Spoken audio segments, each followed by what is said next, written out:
Hello दोस्तों, आप सभी का स्वागत है हमारे YouTube channel SSC teaching line पे।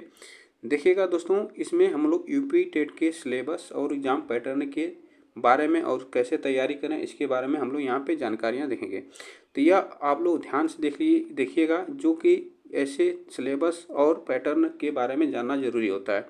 तो चलिए हम लोग जानते देखिएगा सिलेबस जो है यूपी टेट का, ठीक ना। यूपी टेट का जो सिलेबस होता है वह पूरा आपको पढ़ना होगा, ठीक। एग्जाम पैटर्न का होगा, इसको भी आपको जानना होगा, ठीक ना। तो चलिए थोड़ा सा हम लोग इसको बारे में जानते हैं। पहले तो हम जानेंगे सिलेबस, ठीक ना। देखिएगा पेपर 1 में जो आता है सिलेबस की बात की जाए तो पेपर 1 में क्या होता है कि बाल विकास और शिक्षा शास्त्र का प्रश्न होते हैं। कितने? 30 क्वेश्चन होते हैं और इनकी संख्या भी अंक जो होते हैं 30 होते हैं। और हिंदी जो होती है वो 30 नंबर की होती है और 30 अंक का भी होता है। और जो द्वितीय भाषा होती है उसमें अंग्रेजी, उर्दू और संस्कृत कोई भी एक भाषा इसमें से लिया जा सकता है, जो कि ये भी 30 नंबर और 30 प्रश्न होते हैं। गणित का प्रश्न जो होता है वह 30 नंबर और 30 प्रश्न होते हैं। पर्यावरण के प्रश्न होते हैं 30 नंबर के और 30 अंक होते हैं। टोटल मिला के यह 150 क्वेश्चन और 150 अंक के क्वेश्चन होते हैं। और यह कितने टाइम का होता है? तो टाइम की बात की तो यह 2.5 घंटे का टाइम होता है, ठीक ना, यह इसके लिए पेपर में। तो यह आप लोग इसको ध्यान में रखिएगा कि हमें कितना कितना नंबर लाना है। तो इसको आप लोग ध्यान में रख के पढ़िएगा, जिससे कि आप लोग क्वालिफाई करें। देखिएगा, अगर जिसको क्वालिफाई करना है तो वह सबसे पहले तो आप लोग मैथ जो है उसका प्रैक्टिस सेट और उसके क्वेश्चन सबसे ज़्यादा से ज़्यादा आप लोग करिएगा, ठीक ना।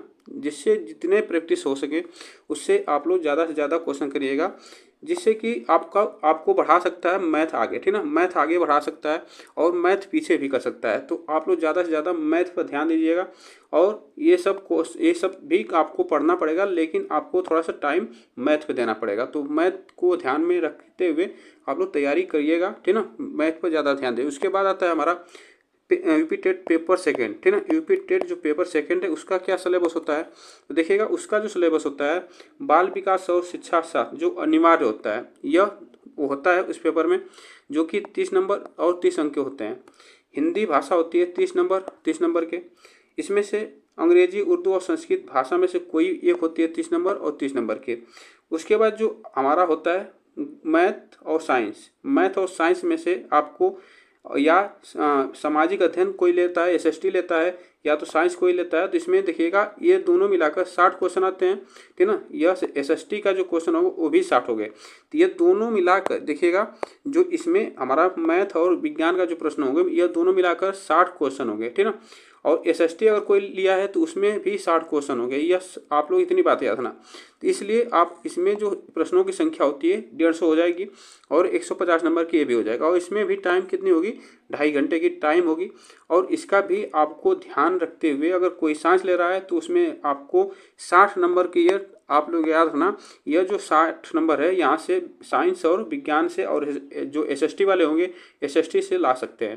तो इसको आप लोग ध्यान में रखते हुए तैयारी करिएगा, जिससे कि आपको यह पता चले, ठीक ना। अगर बात की जाए कि एग्जाम पैटर्न, देखिएगा एग्जाम पैटर्न जो होता है वह याद रखना, वह एमसीक्यू प्रश्न होते हैं, ठीक ना। ऑब्जेक्टिव क्वेश्चन होते हैं, ये भी आप याद रखना। ऑब्जेक्टिव क्वेश्चन होते हैं, जो कि एक क्वेश्चन 1 नंबर का होता है, जो कि 4 ऑप्शन होते हैं, ए बी सी और डी। यह इस तरह ऑप्शन होते हैं। तो यह 4 ऑप्शन दिए रहते हैं। इस तरह आपको याद रखना होगा कि इसमें से यहाँ पे फैक्ट क्वेश्चन पूछा जाता है। जो यूपी टेट का एग्जाम होता है यहाँ पे फैक्ट क्वेश्चन आते हैं। यह आप लोग याद रखना, यहाँ पे सभी आपको याद होना चाहिए। नहीं तो अगर आपको याद नहीं होगा तो गलती हो सकती है। अगर बात की जाए उस तैयारी करने की बात, तो तैयारी आपको कैसे करें, ठीक ना। तैयारी कैसे करें तो ये भी आपको याद रखना होगा कि तैयारी कैसे करें। तो तैयारी की बात की जाए तो देखिएगा, तैयारी की तो सबसे पहले तैयारी की बात की जाए, तैयारी में आपको जितने भी प्रीवियस PYQ जो क्वेश्चन है, ठीक ना, PYQ जो क्वेश्चन है वह आपको सबसे पहले सॉल्व करना है, ठीक ना। क्या करना है? सॉल्व करना है PYQ के प्रश्न। सबसे पहले आप लोग उससे जब सॉल्व करेंगे तो आपको उससे मालूम होगा कि लेवल कितना है, ठीक ना, लेवल क्या है, और उससे आपको अनुभव हो जाएगा कि क्वेश्चन कैसे आ सकते हैं एग्जाम में। तो आप तो पहले प्रीवियस ईयर के क्वेश्चन आप सॉल्व करिए, और जितना भी ज़्यादा प्रीवियस ईयर के क्वेश्चन सॉल्व करेंगे आपको उससे बेनिफिट ज़रूर होने वाली है। तो ये ध्यान में रखिएगा, आप लोग सबसे पहले प्रीवियस ईयर के क्वेश्चन सॉल्व कर लीजिएगा। उसके बाद आप लोग अपनी तैयारी करते रहिएगा। लेकिन इस तैयारी में अगर आप पास होना चाहते हैं तो कम से कम 4-5 घंटे से ज़्यादा आपको पढ़ाई करना होगा, ठीक ना। 4-5 घंटे से आपको ज़्यादा पढ़ाई करना पड़ेगा, ठीक ना। तो यह बातें याद रखना, मैक्सिमम पढ़ाई करना पड़ेगा 4-5 घंटे से ज़्यादा। तो इतनी बातें याद रखना होगा। जो लोग फर्स्ट टाइम एग्ज़ाम देंगे तो उसके लिए हम बता रहे हैं, ठीक ना। तो इतनी बात आप लोग ध्यान में रखिएगा, फिर आपको जानकारी देंगे अगले वीडियो में।